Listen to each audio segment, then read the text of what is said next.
ដំណាំស្រូវទ្រទ្រង់ជីវិតរស់នៅរបស់កសិកររាប់លានគ្រួសារប៉ុន្តែតើយើងជ្រើសរើសពូជស្រូវល្អដែលផ្ដល់ទិន្នផលខ្ពស់មានសមត្ថភាពបន្ស៊ាំនិងកសិករពេញចិត្តដោយរបៀបណាវីដេអូនេះបញ្យល់ពីការវាយតម្លៃពូជស្រូវដោយមានការចូលរួមដែលអាចជួយយើងជ្រើសរើសពូជស្រូវបានល្អដោយផ្ដល់ឧទាហរណ៍ពីឃុំរីករាយស្រុករវៀងខេត្តព្រះវិហារបានជាយើង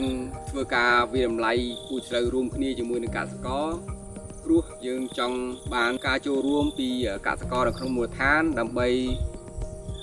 ពិនិត្យមើលតើពូជស្រូវណាដែលមានលក្ខណៈសមស្របតាមសេត្របរិស្ថាននៅក្នុងតំបន់របស់ពួកគាត់ដែលនិយាយអំពីភាពធន់នឹងជំងឺសមស្របជាមួយនឹងស្ថានភាពដីជាពិសេសគឺស្ថានភាពតម្រូវការទីផ្សារនៅក្នុងពេលបច្ចុប្បន្នដែលក្រុមហ៊ុនចុះកុងត្រាក្នុងការប្រមូលទិញស្រូវនៅក្នុងតំបន់ការវាយតម្លៃនេះបានធ្វើលើពូជស្រូវចំនួន33ពូជនៅទីតាំងចំនួន4កន្លែង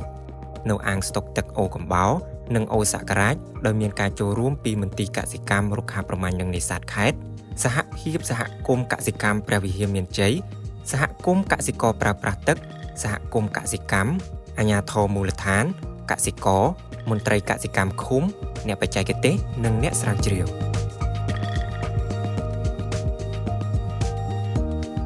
ដំណើរការនៃការវាយតម្លៃមាន6ជំហានសំខាន់ជំហានទី1កសិករកំណត់លក្ខណៈវិនិច្ឆ័យទូទៅដែលកសិករចង់បានឬចូលចិត្តដូចជាផ្ដល់ទិន្នផលខ្ពស់ភាពសុទ្ធតម្រូវការទីផ្សាររសជាតិភាពធន់នឹងសត្វល្អិតនិងជំងឺ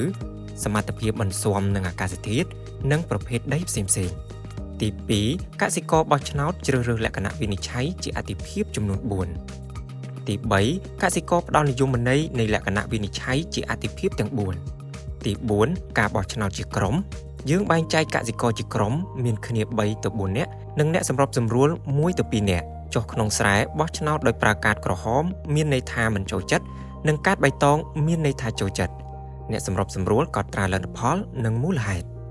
ទី5កសិករបោះឆ្នោតដោយបុគ្គលកសិករចុះក្នុងស្រែម្នាក់ម្ដងដើម្បីបោះឆ្នោតឲ្យពូជនីមួយៗដោយប្រើកាតក្រហមនិងកាតបៃតងដាក់ក្នុងស្រោមសម្បត្តិ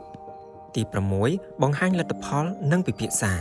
ដោយរាប់កាតរកលទ្ធផលសម្រាប់ពូជនីមួយៗនិងពិភាក្សាលើលទ្ធផលដោយប្រមូលយោបល់និងការយល់ឃើញរបស់កសិករសម្រាប់នាងខ្ញុំបើគាត់ថាពូជស្រូវដែលនាងខ្ញុំត្រូវការវាមានលក្ខណៈធំវាក្របធំហើយគូវាវែងហើយដើមមាំល្អហើយវាធន់នឹងអាកាសធាតុខ្ញុំចំណាប់អារម្មណ៍ស្រូវមាន6ពូជបាទទី1ស្រូវរំដួលទី2សេនពីដោសេនក្រអូបស្រូវនាងអំស្រូវកែង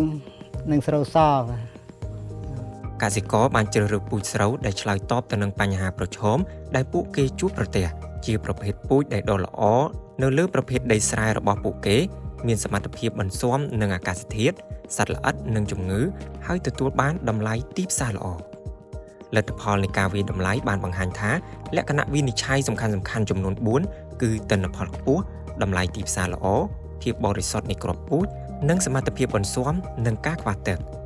សម្រាប់តំបន់ទំនាបលើពូជដែលកសិករនិយមជាងគេគឺកែងក្រចេះនាងអ៊ុំនាងសនាងចិននិងផ្កាម្លិះសម្រាប់តំបន់ទំនាបក្រោមពូជដែលកសិករនិយមជាងគេគឺផ្ការំដួលសនាងអ៊ុំនាងសស្រូវដំណើបនិងផ្ការំដួលក្រហមហើយខ្ញុំសង្កេតឃើញថានៅពេលដែលយើងចង់ដឹងពីការវិនិច្ឆ័យជាមួយនឹងពូជទាំង33មុខរបស់កសិករដែលមកថ្ងៃនេះគឺមានចំនួន15គ្រួសារហ្នឹងគឺឃើញថាមាន7ពូជដែលគាត់ពេញចិត្តមែនតើហើយដល់ពេលដែលយើងសង្កេតមើលឃើញ7ពូជហ្នឹងភាគច្រើនគឺកសិករគាត់បានស្គាល់រួចមកហើយក៏ដូចជាបានចូលរួមដាំកន្លងមកដែរនៅពេលដែលពូជខ្លះមួយទៀតគាត់អត់ធ្លាប់ស្គាល់ទេប៉ុន្តែនៅពេលដែលគាត់បានមើលនៅលើទីវាពិសោធន៍ឃើញថាបានផ្ដល់ទិន្នផលខ្ពស់គួរវែងក្របស្អាតហើយទទួលបានការណែនាំអំពីបុគ្គលផ្សេងៗថាពូជហ្នឹងល្អមានទីផ្សារអញ្ចឹងទៅធ្វើឲ្យគាត់មានចំណាប់អារម្មណ៍ខ្ពស់មែនតើក្នុងថ្ងៃនេះការវាយតម្លៃនេះបានអនុញ្ញាតឲ្យកសិករមិនត្រឹមតែជ្រើសរើសពូជល្អបំផុតប៉ុណ្ណោះទេប៉ុន្តែថែមទាំងដើរតួនាទីយ៉ាងសំខាន់ក្នុងការថែរក្សាភាពសុទ្ធនៃគ្រាប់ពូជស្រូវផងដែរតាមវិធីសាស្ត្រនៃការវាយតម្លៃដោយមានការចូលរួមនេះកសិករក្លាយជាអ្នកធ្វើការសម្រេចចិត្តនិងធានាឲ្យពួកគេដាំពូជស្រូវដ៏ល្អបំផុតសម្រាប់និរន្តរភាពទៅអនាគត